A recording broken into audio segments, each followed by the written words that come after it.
안녕하십니까. 반갑습니다. 새만금 TV입니다. 오늘도 여러분들하고 새만금에 대한 이야기 이어가 보도록 하겠습니다. 자, 오늘이 이제 3월달, 이제 3월 1일, 3일절 지나서 이제는 본격적으로 이제 3월 2일, 3월달 시작을 하게 되는데요. 자, 3월달 하면 이제는 봄 기운이 돈다라고 합니다. 여러분들 정말 추웠던 게 겨울이 지나가고요. 따뜻한 봄 기운 또 새 희망으로 여러분들 오늘 또 화이팅 하시고 힘차게 출발해 보도록 하겠습니다. 자, 올해는 여러분들 또 보시면 아시다시피 경기 침체에 대한 우려감이 상존하고 있는데요. 뿐만 아니라 작년부터 이어지는 인플레에 대한 우려감이 아직도 좀 남아있는 듯 합니다.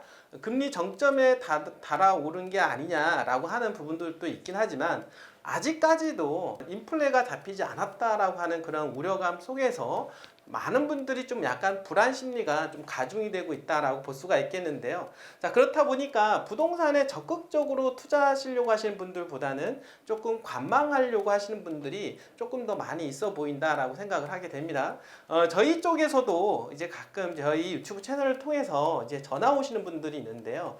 매도하려고 하시는 분들이 조금 좀 많이 있는 듯 합니다. 그런데 매도하려고 하는 땅을 저희가 좀 알아보면은요, 전에 그 땅을 어떻습니까? 가지고 있었는데 그 땅을 매도하려고 하는 것이고 그 땅에 대해서 저희가 분석해 보면은요, 정말 잘못 투자하신 경우가 너무나도 많이 있다라고 하는 것이죠. 물론 새만금 쪽에 땅을 가지고 있는 거는 좋긴 하지만 새만금 안에서도 어떤 땅을 보유하고 있느냐에 따라서 많은 차이가 있다라고 볼 수가 있겠는데요. 많은 분들이 개발하기 좀 쉽지가 않은 농림지역 땅이라든지 그런 종류의 땅들을 좀 많이 가지고 계시다라고 하는 것이죠. 아니면 도로가 없거나 이제 맹지 상태에 있는 땅들이 너무나 많은데 사실 이런 땅들은 개발이 아무리 돼도 호재가 있는 시기에도 잘 팔리지가 않는다라고 하는 거죠.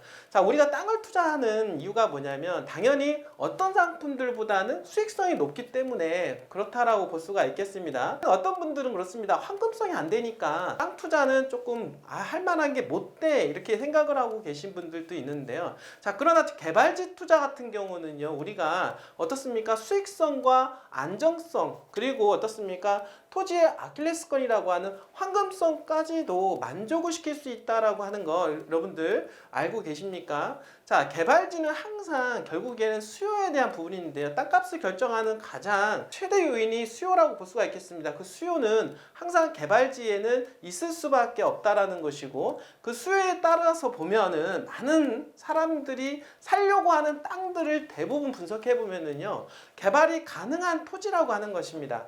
그럼 예를 들어서 도로가 붙어 있거나 그리고 주거지 또는 상업지 형태에 있는 땅을 사서 개발을 하려고 하시는 분들이 많이 있기 때문에 그런 소유의 땅들이 그런 땅들에 대한 수요가 항상 상존하기 때문에 황금성까지도 보장이 된다라고 말씀을 좀 드려보도록 하겠습니다. 그런 이유가 있기 때문에 여러분들한테 개발지 토지 투자를 권유를 해드리고 있고, 토지 투자함에 있어서 웬만하면 어떻습니까? 싼 땅도 좋지만 도로에 붙어 있고 그리고 단필지 소유, 그러니까 소유권이 한 분인 게 좋습니다. 그런 땅을, 그리고 개발 가능한 웬만하면 도시지역에 있는 땅을 저희가 권해드리고 있다라고 하는 부분들, 이런 부분들만 잘 이해하신다라고 하면, 아니 저희 방송을 보신 분들은 이제는 충분히 이해하리라고 좀 생각을 하게 됩니다. 자, 이런 땅 중에서 주변에 개발 가능성이 높은 지역에 여러분들이 가지고만 있다라고 하면은요, 여러분들 무조건 토지 투자에서 성공할 확률이 저는 100%라고 자신있게 말씀을 드릴 수가 있겠습니다. 자, 그러니까 새만금은 개발 호재가 있는 지역이기 때문에, 그리고 새만금하고 접근성이 좋은, 그러니까 새만금 내부 용지하고 가깝게 있는 개발이 가능한 어떻습니까? 도로에 붙어 있고 단필지면서 주거지역, 상업지역이라고 한다라고 하면 무조건 100% 여러분들 성공할 확률 높다라고 말씀을 좀 드려보도록 하겠습니다. 자, 그리고 새만금에 대한 이야기 계속 여러분들한테 말씀을 드리는 이유가 뭐냐면 결국에는 현재의 가치보다도 토지는 미래 가치다라고 볼 수가 있겠습니다. 투자하는 이유가 바로 미래에 좋아질 것에다가 투자하는 거 아니겠습니까? 자, 그런데 새만금은 대한민국의 미래 아닙니까? 4차 산업혁명의 전진기지자 재생에너지의 메카라고 하는 수식어가 막 붙어 있는데요. 자, 그렇다라고 이런 모든 단어들은 어떻습니까? 미래지향적이다라고 볼 수가 있겠고, 그리고 대한민국의 첨단 산업을 키우고 있는데 첫 번째 반도체, 두 번째 디스플레이, 세 번째 바로 2차 전지 산업이라고 볼 수가 있겠는데,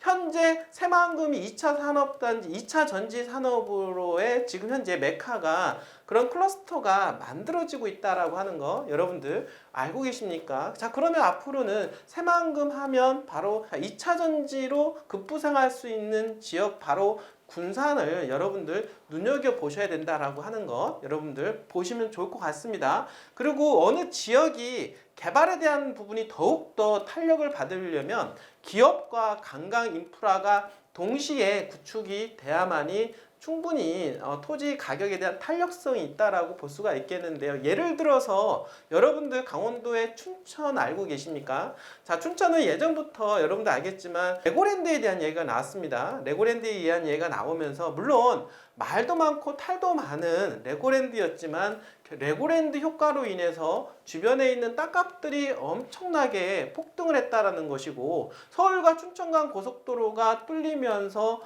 수도권으로의 접근성이 너무나도 좋아졌죠. 수도권에 대한 규제가 많은 데에 비해서 강원도이면서 교통까지 편리해지다 보니까 수많은 기업들이 몰려가다 보니까 기업과 관광 두 마리 토끼를 잡게 된 지역이 춘천이라고 볼 수가 있겠습니다. 그런 춘천이 지금까지도 땅값이 올라가고 있으면 향후에도 계속 올라갈 것으로 충분히 예상을 해볼 수가 있다라고 하는 것이죠. 자, 그런데 여러분들 새만금하고는 비교가 안 된다라고 저는 생각을 하고 있습니다. 그리고 새만금 안에 군산이라고 하는 동네와 여러분들 춘천이라고 하는 동네를 비교해 본다라고 하면 인구는 거의 비슷하다라고 볼 수가 있겠는데요. 현재 땅값을 예를 들어서 같은 주거 지역을 기준으로 본다라고 하면은 상당히 저평가가 되어 있다라고 하는 것이죠. 자, 그런 거에 비해서 앞으로에 대한 개발 계획이 너무나도 많은 동네가 군산이라는 것입니다. 인구 유입에 대한 기대치가 더욱더 높다라고 볼 수가 있겠고, 춘천은 현재 인구에서 더욱더 늘어날 수 있는 부분들이 한계가 있다라고 하는 것에 비해서 군산은 현재 인구 26만에 곱하기 2 그리고 50만 이상의 도시가 될 수 있는 부분들이 너무나도 환경이 만들어지고 있다라고 하는 거 여러분들 알고 계십니까? 왜냐하면 새만금 내부 개발 용지의 개발로 인해서 인구 70만 인구가 유입될 것으로 예상을 하는데요. 자, 그 중에서 한 25만 명 정도는 군산 차지. 자, 그러니까 현재 인구 26만에 25만을 더하면 충분히 50만 이상의 메머드급 도시로 성장할 수밖에 없다. 뿐만 아니라 도로망과 그리고 트라이포트라고 하는 공항만 철도가 들어오면서 수많은 기업들이 유치가 될 수가 있다라는 거 하고요. 지금 그리고 김관영 도지사가 지금 공약을 했던 부분들이 대기업 5개 이상 유치, 그리고 디즈니랜드와 같은 테마파크를 반드시 유치하겠다라는 거 이번에 어떻습니까? 잼버리 대회 이후 끝나고 나서 어떻습니까? 테마파크에 대한 이야기가 본격적으로 나올 것으로 예상을 해보도록 하겠습니다. 춘천도 물론 땅값들이 많이 올라가 있고 앞으로도 올라갈 것으로 예상을 하지만 지금 새만금에 비하면 아무것도 아니다. 새만금은 엄청나다라는 것이죠. 거기에 비해서 또 군산 또한 마찬가지로 인구가 더블 이상 올라갈 것으로 예상되는 지역, 여러분들 토지를 미리 선점을 해야 되는 이유가 여기에 있다라고 볼 수가 있겠습니다. 자, 여러분들 새만금에 대한 어떤 행정 부분들은요 점점점 좋아지고 있다라고 볼 수가 있겠는데, 지금 새만금은 어떻습니까? 이 호남권에서 모든 것을 빨아들이는 그런 어떤 블랙홀과 같은 도시가 만들어질 것이다 라고 생각을 하게 됩니다. 새만금 연접해 있는 군산, 김제, 그리고 부안, 이 세 지자체의 미래에 대해서 여러분들 한번 궁금하지 않을까요?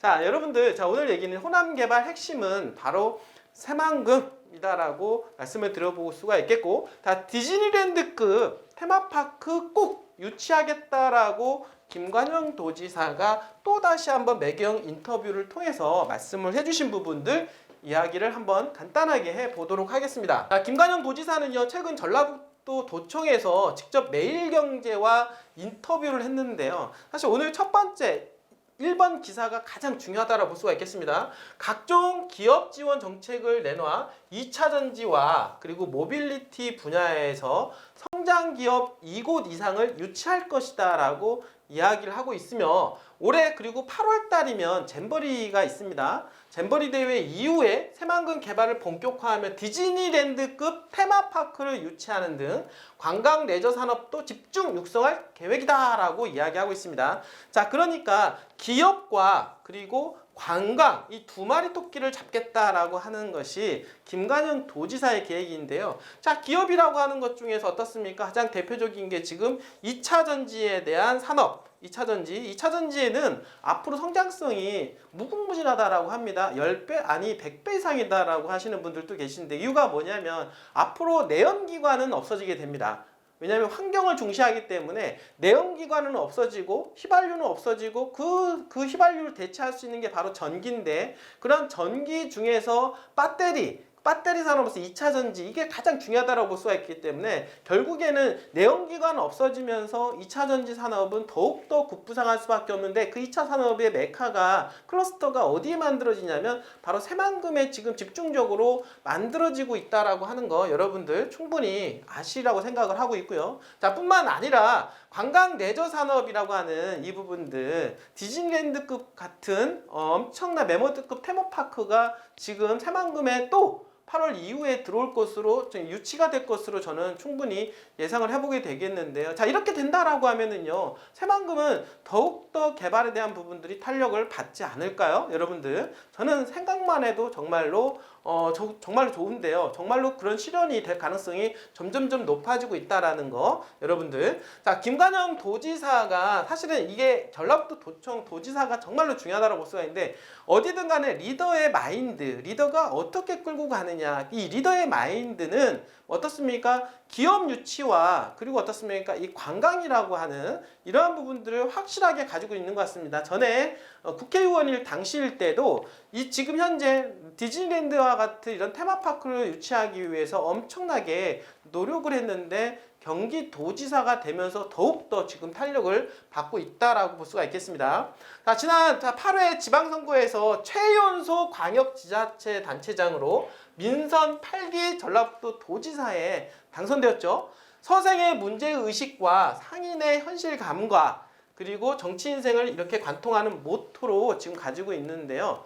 직접적으로 행동하는 행동파다라고 볼 수가 있겠습니다. 그리고 생각과 행동이 일치하는 이런 어떤 유형의 어떤 정치인이라고 볼 수가 있겠습니다. 재선 국회의원과 제3당 원내대표를 지내는 동안에 철저하게 중도 실용주의 노선을 밟으며 외연을 넓혔다라고 말씀을 드리겠는데요. 이분의 특징은 중도 쪽에 좀 가깝고, 그리고 행동파, 그리고 어떻습니까? 실용주의파 노선을 타고 있다라고 하는 겁니다. 현재 지금 민주당 안에는 있긴 하지만은 어떻습니까? 좀 더 실용주의에 가까운 중도파에 가까우신 분이다라고 볼 수가 있겠고, 전라북도 도지사에 당선된 후 서생과 상인의 감각을 버무려 선보이는 정책도 파격적이다라고 이야기하고 있습니다. 특히나 기업 유치에 대한 부분들, 여러분들 지금 전라북도 지금 현재 김관영 도지사가 지금 하고 있는 게 뭐냐면 대기업 5개 이상 유치하는 겁니다.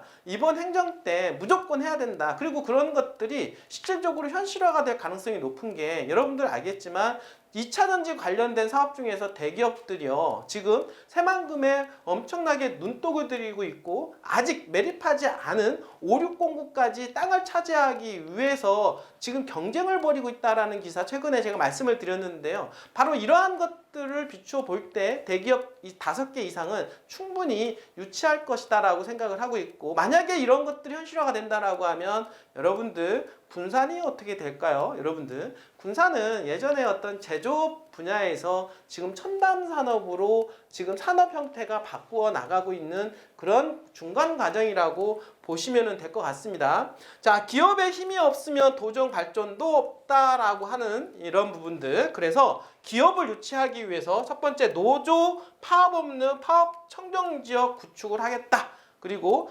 1기업 1공무원 전담제를 실시하겠다. 그리고 세무조사 시기 선택제 등을 내놓으며 기업에 잇따라 러브콜을 보내고 있다라고 하고 있습니다.